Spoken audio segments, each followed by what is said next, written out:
3 मार्च को पटना में विपक्षी नेता एकजुट होने वाले हैं। राहुल और तेजस्वी अखिलेश मिलकर बीजेपी के खिलाफ मोर्चा खोलने वाले हैं। नरेंद्र मोदी नीतीश कुमार को अपने पाले में करके भले ही मजबूत होने का दावा कर रहे हैं कि इंडिया गठबंधन की हवा इस बार हवा हवाई हो जाएगी, लेकिन बीजेपी के सांसदों का हवा हवाई होते हुए तस्वीरें निकलकर सामने आ रही है। बीजेपी में लगातार विकेट गिर रहा है और यह विकेट खाली मैदान में हिट विकेट होकर गिर रहा है। दरअसल जिस मैदान में भाजपा के उम्मीदवार उतरने की कोशिश कर रहे हैं उसमें इंडिया गठबंधन के खिलाड़ी एक भी मैदान में अब तक आए भी नहीं है कि बीजेपी के तमाम उम्मीदवार धीरे धीरे खुद ही हिट विकेट होके रन आउट के कौन का है, यहाँ तो सीधे बोल्ड होते हुए दिखाई पड़ रहे हैं। संन्यास लेने की घोषणा कर रहे हैं, अपने आप को इस्तीफा देने की घोषणा करके क्रिकेट के मैदान में कोई खेलने की बातें करता है तो कोई पर्यावरण और क्लाइमेट चेंजिंग के मुद्दे पर रिसर्च करने की बातें कर रहा है। गौतम गंभीर जो दिल्ली से चुनाव लड़ने का ऐलान कर चुके हैं कि वो चुनाव नहीं लड़ेंगे, और अब जयंत सिन्हा हजारीबाग से सांसद थे, 2 बार सांसद थे, लेकिन अब वो कह रहे हैं कि मैं चुनाव नहीं लड़ूंगा। आदरणीय प्रधानमंत्री जी, जेपी नड्डा जी, अमित शाह जी, मुझे इस चुनावी दायित्व से मुक्त कर दीजिए, क्योंकि मैं अब दुनिया भर में घूमना चाहता हूं, जलवायु परिवर्तन के मुद्दे पर बात करना चाहता हूं, समझना चाहता हूं। 2 बार आपने हमें मौका दिया, यानी 10 साल काम करने का मौका दिया। 10 सालों में आपने हमारे ऊपर कई भरोसा दिखाए हैं, लेकिन अब मुझे इन तमाम चुनावी कामों से मुक्त कर दीजिए। दरअसल ये ऐसे नहीं हो रहा है, इसके पीछे का पूरा मकसद समझ लीजिए। इंडिया गठबंधन का स्वरूप जैसे जैसे बड़ा हो रहा है वैसे वैसे मुसीबत बीजेपी के सामने आ रही है। हेमंत सोरेन को जेल भेजने के बाद बीजेपी को लग रहा था कि वो राहत की सांसें लेंगे, लेकिन झारखंड के हजारीबाग सीट सहित झारखंड के कई सीटों पर बीजेपी के कद्दावर नेताओं की बोलती बंद होती हुई दिखाई पड़ रही है। लिहाजा चुनाव के मैदान में जाने से पहले ही जयंत सिन्हा ने हथियार डाल दिया है, कहा है कि साहब अब मेरे से नहीं हो पाएगा। जयंत सिन्हा कोई पहले और आखिरी बीजेपी के उम्मीदवार नहीं है, कई दूसरे उम्मीदवार और नाम भी चर्चा में है। कई हथियार डाल चुके हैं तो कई लोगों की इस बार पर कतरने का फैसला बीजेपी ने खुद ही किया है।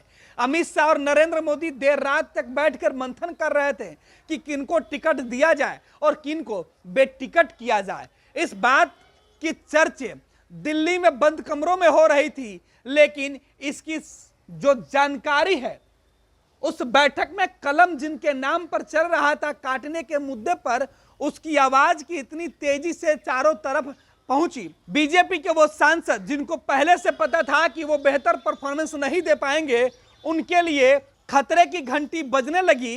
लिहाजा खुद चुनाव के मैदान में जाने से पहले हथियार डालकर आत्मसमर्पण करके मोदी जी से कह रहे हैं कि अब मुझे चुनाव नहीं लड़ना है। ये बीजेपी के दिग्गज हैं। हालांकि 200 से ज्यादा सीटों पर बीजेपी ने लिस्ट तैयार कर ली है। मोदी जैसे राज्यों के अंदर जो कार्यक्रम है उससे निपट कर दिल्ली पहुंचेंगे, उन नामों को देखेंगे और फाइनल मुहर लगाकर नामों को जारी कर दिया जाएगा।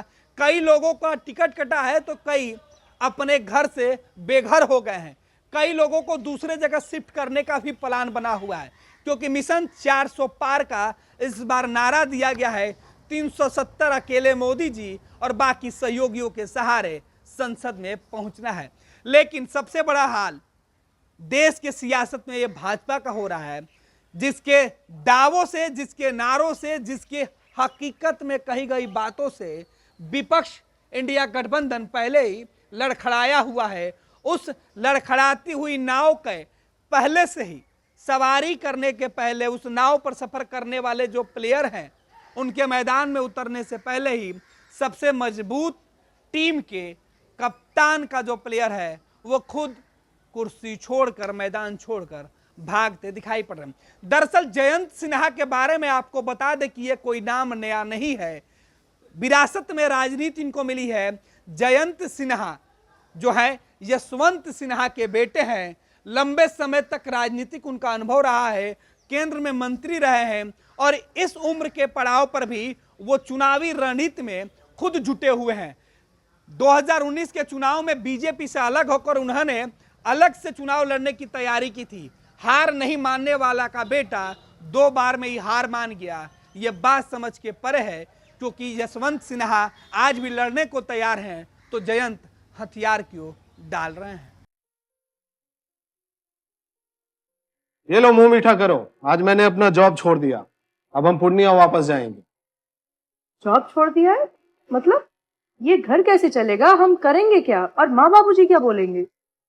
इसलिए मैं एक और मिठाई का डब्बा लाया, अपने बिजनेस के लिए लोन अप्रूव हो गया। अरे लोन अप्रूव हो गया वो तो ठीक है, लेकिन पूर्णिया में हम रहेंगे कहाँ? अपना घर भी तो नहीं है वहां। इसलिए तो एक और मिठाई का डब्बा अलग से लाया हूं। हमने पूर्णिया में घर ले लिया है, पूर्णिया के ई होम्स पैनोरमा में। पूर्णिया में पैनोरमा ग्रुप लेकर आए हैं ई होम्स पैनोरमा, बड़ा घर, आलीशान जिंदगी और अत्याधुनिक सुविधाओं के संग। अरे अरे, अब क्यों मुंह मीठा करवा रही हो? क्योंकि हम घर वापसी जो कर रहे हैं। घर वापसी की खुशी पूर्णिया में ई होम्स पैनोरमा के संग।